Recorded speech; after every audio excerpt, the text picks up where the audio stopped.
Welcome to टेकलन। तो इस video में मैं आपको जो भी भीम ऐप से रिलेटेड सारे एरर्स हैं उनके सॉल्यूशन मैं आपको बताने वाला हूं। तो चलिए मैं आपको वो सारे पॉइंट्स मैं आपको एक बार बता देता हूं जिनके सॉल्यूशन हम यहाँ पे इस वीडियो में फिक्स करने वाले हैं। तो देखिए, सबसे पहला पॉइंट है कि जो हमारा डिवाइस बाइंडिंग फेल्ड एरर है हम उसको कैसे फिक्स करेंगे, और सेकंड पॉइंट कैसे हम OTP एरर को फिक्स करेंगे। थर्ड पॉइंट, और जो हमारा मोबाइल नंबर वेरिफिकेशन वाली प्रॉब्लम जो आ रही है हम उसको कैसे फिक्स करेंगे। फोर्थ पॉइंट कि जो हमारा ट्रांजैक्शन डिक्लाइंड का एरर जो हमें आ रहा है हम उसे कैसे फिक्स करेंगे। फिफ्थ पॉइंट कि जो हमारा 4 डिजिट OTP है हम उसको कैसे 6 डिजिट करके जो है हम अपना उसको भीम ऐप में यूज़ कर सकते हैं। तो चलिए स्टार्ट करते हैं। तो सबसे पहले मैं आपको जो डिवाइस बाइंडिंग फेल्ड एरर है उसका सॉल्यूशन मैं आपको बताने वाला हूं। तो यहाँ पे देखिए, मेरे मोबाइल में अभी जो स्लॉट नंबर 1 में जो सिम डली हुई है वो रिलायंस जियो की है, और स्लॉट नंबर 2 में जो मेरी रजिस्टर्ड मोबाइल सिम है वो मैंने अभी डाली हुई है। तो देखिए, जियो यूज़र्स जो स्लॉट नंबर 1 में ही अपनी सिम को यूज़ कर सकते हैं, और स्लॉट 2 में जो रजिस्टर्ड मोबाइल नंबर की सिम है वो उसको यूज़ कर रहे हैं। तो आपको ऐसा नहीं करना है, आपको जो आपकी रजिस्टर्ड मोबाइल नंबर वाली सिम है आपको स्लॉट नंबर 1 में डालनी है। और इससे बेटर ये होगा कि आपका जो रिलायंस जियो वाला सिम है आप उसको निकाल के रख दीजिए, या आप अगर कोई रिलायंस जियो के अलावा अगर आप कोई दूसरी सिम यूज़ कर रहे हैं तो उसको भी आप एक बार निकाल लीजिए, फिर आप इसको जो प्रोसेस है आप इसको कंप्लीट कर लीजिए। तो देखिए, मोस्टली जो ये एरर है वो ड्यूल सिम वाले यूज़र्स हैं उनको ये दिक्कत ज़्यादा आ रही है। तो चलिए मैं इसको अपने मोबाइल में ट्राई भी कर लेता हूँ। तो देखिए, सबसे पहले मैं प्ले स्टोर में जो भी मेरी ऐप है मैं इसको ओपन कर लेता हूँ। तो देखते हैं जो मेरा डिवाइस बाइंडिंग फेल्ड एरर है वो आता है या नहीं आता है, क्योंकि मेरे को जो ये प्रॉब्लम मेरे को भी आ रही है। तो चलिए मैं इसका सोल्यूशन मैं आपके साथ शेयर कर देता हूँ। तो देखिए, यहाँ पे जो एरर है वो मुझे डिस्प्ले हो गया है, device binding failed, not able to proceed with device binding, please try again. तो चलिए अब हम इसका सोल्यूशन ढूंढ लेते हैं। तो देखिए मैं क्या कर रहा हूँ, मैं अभी जो मेरी सिम है मैं उसको निकाल देता हूँ। आप यहाँ पे देख रहे हैं मेरी अभी ऊपर जो है रिलायंस जियो की सिम आप देख रहे हैं स्लॉट नंबर 1 में डली हुई है, और स्लॉट नंबर 2 में मेरी कोई और सिम है। तो चलिए मैं इसको रिमूव कर लेता हूँ और फिर वापस हम इस पर बात करते हैं। तो यहाँ पे देखिए, मैंने रिलायंस जियो की सिम को निकाल दिया है, और यहाँ पे स्लॉट नंबर 1 में मैंने जो मेरी रजिस्टर्ड मोबाइल नंबर वाली सिम है मैं उसको अब यूज़ कर रहा हूँ। तो देखिए, अब आपको क्या करना है, जो आपकी भीम ऐप है जो आपने ऑलरेडी इंस्टॉल की हुई है आपको अनइंस्टॉल करना है। तो चलिए मैं इसको एक बार अनइंस्टॉल करके मैं इसको ओके कर देता हूँ। अब आपको यहाँ पे फिर से इस ऐप को इंस्टॉल करना है। तो चलिए मैं इस ऐप को इंस्टॉल कर देता हूँ। तो यहाँ पे देखिए जो मेरी ऐप इंस्टॉल हो गई है मैं इसको ओपन कर लेता हूँ। तो चलिए अब हम यहाँ से जो पूरा प्रोसीजर है वो हम स्टार्टिंग से करते हैं, देखते हैं हमारी जो ऐप है वो चलती है या नहीं चलती है। Allow allow. तो यहाँ पे देखिए जो एरर है वो मुझे यहाँ पे डिस्प्ले नहीं हुआ है, और सिंपली जो मेरा वेरीफाई करने के लिए मुझे यहाँ पे बोल रहा है कि जो आपका रजिस्टर्ड मोबाइल नंबर है आप उसको वेरीफाई कर लीजिए।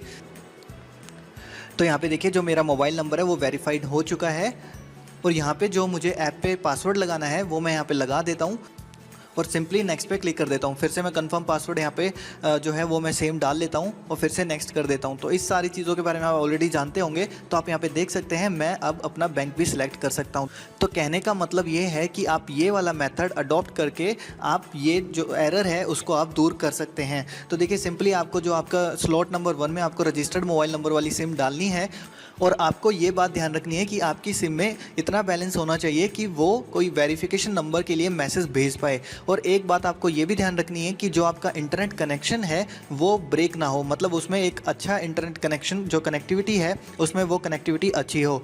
और अगर आपकी रैम फुल है तो आप उसको पहले थोड़ा फ्री कर लीजिए। तो चलिए, जो हमने फर्स्ट मेथड है उसका हमने सॉल्यूशन ढूंढ लिया है। अब हम सेकंड मेथड की बात करते हैं, वो है OTP एरर, कि हम इसको कैसे जो है हम इसको फिक्स करेंगे। तो देखिए, इसका सोल्यूशन ये है कि जो ये आपको ऐप है वो आपको लेट नाइट आवर्स में यूज़ करनी है, या आप अर्ली मॉर्निंग यूज़ कर सकते हैं, क्योंकि जो है ऐप पे ज़्यादा बर्डन हो रहा है, मतलब जो इसका सर्वर है उस पर जो लोड ज़्यादा हो रहा है। तो इसका रीज़न यही है कि आप जो है इसको नाइट में आप इसको यूज़ कर सकते हैं, या आप एक बार सुबह सुबह आप इसको यूज़ कर लीजिए, और जो आपका रजिस्टर्ड मोबाइल नंबर है आप उसको वेरीफाई करा लीजिए। तो चलिए अब हम थर्ड प्रॉब्लम की ओर चलते हैं, कि वो है कि मोबाइल नंबर वेरिफिकेशन प्रॉब्लम। तो इसके लिए आपको क्या करना है, जो भी आपका रजिस्टर्ड मोबाइल नंबर है आपको उसी से मैसेज भेजना है। कुछ लोग गलती से दूसरी सिम को सिलेक्ट कर रहे हैं, तो आपको वैसा बिल्कुल भी नहीं करना है, और उसमें बैलेंस आपको कुछ होना चाहिए, क्योंकि जब भी आप इसको वेरीफाई करेंगे तो आपके सिम के अकाउंट से कुछ रुपए कटते हैं मैसेज भेजने के। तो आपको ये बात ध्यान रखनी है। तो इसके बाद भी आपकी ये प्रॉब्लम सॉल्व नहीं हो रही है तो फिर जो ऐप का नया अपडेट आएगा आप इस प्रॉब्लम का सॉल्यूशन ढूंढ सकते हैं। तो चलिए अब हम नेक्स्ट प्रॉब्लम की बात कर लेते हैं, वो है ट्रांजैक्शन डिक्लाइंड एरर। तो इसका सॉल्यूशन ये है कि आपको जो भीम ऐप है आपको फिर से उसको अनइंस्टॉल करना है और फिर से आपको उसको इंस्टॉल करना है, क्योंकि ये एरर सिंपली एक ज़्यादा लोड की वजह से आ रहा है। तो जो ये ट्रांजैक्शन है वो इसलिए फेल हो रही है क्योंकि जो इनका सर्वर है बैंक्स का वो हैंडल नहीं कर पा रहा है भीम ऐप के थ्रू इतनी ज़्यादा ट्रांजैक्शन। तो आप ये वाला मेथड अडॉप्ट करके इस प्रॉब्लम को सॉल्व कर सकते हैं। तो देखिए लास्ट प्रॉब्लम जो है वो है OTP एरर, क्योंकि काफ़ी बैंक जो OTP है वो 4 डिजिट का भेज रहे हैं, बट जो हमें भीम में डालना है वो हमें 6 डिजिट का OTP डालना है। तो आपको करना क्या है, आपको सिंपली 2 ज़ीरो ऐड कर देनी है आपके OTP। मान लीजिए आपका OTP है 4215, तो आपको 00 आगे लगा देना है, मतलब 004125। इसको आपको भीम ऐप में आपको इसको डाल देना है और आपका जो OTP है वो आपका वेरीफाइड हो जाएगा। तो देखिए ये 5 पॉइंट्स जो मैंने आपको बताए हैं और जो मैंने आपको सॉल्यूशन बताए हैं वो आप इनको फॉलो करेंगे तो जो आपकी प्रॉब्लम है वो सॉल्व हो सकती है।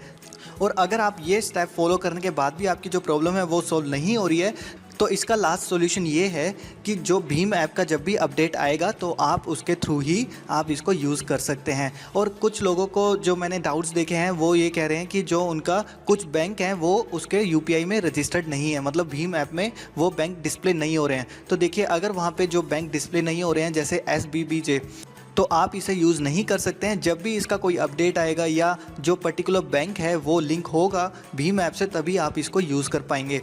आई होप ये वाली जो मैंने आपको बताए हैं सॉल्यूशन वो आपको काम आएंगे और आप इसको ट्राई करके देखिए। और फिर भी आपको कोई प्रॉब्लम आती है तो आप मुझे कमेंट सेक्शन में लिखिए, मैं आपका जो रिप्लाई है वो मैं आपको करता रहूँगा। और अगर आपने अभी तक इस चैनल को सब्सक्राइब नहीं किया है तो इस चैनल के जो आप पार्ट बन जाइए, क्योंकि जो प्रॉब्लम्स हैं वो आप मुझे लिख सकते हैं। आप मेरी किसी भी वीडियो में अपनी प्रॉब्लम को शेयर कीजिए, मैं वहाँ पर जो है रिप्लाई कर दूँगा। तो चलिए मिलते हैं किसी नेक्स्ट वीडियो में, फ़िलहाल के लिए गुड बाय। और आप चैनल को सब्सक्राइब करना बिल्कुल भी मत भूलिएगा।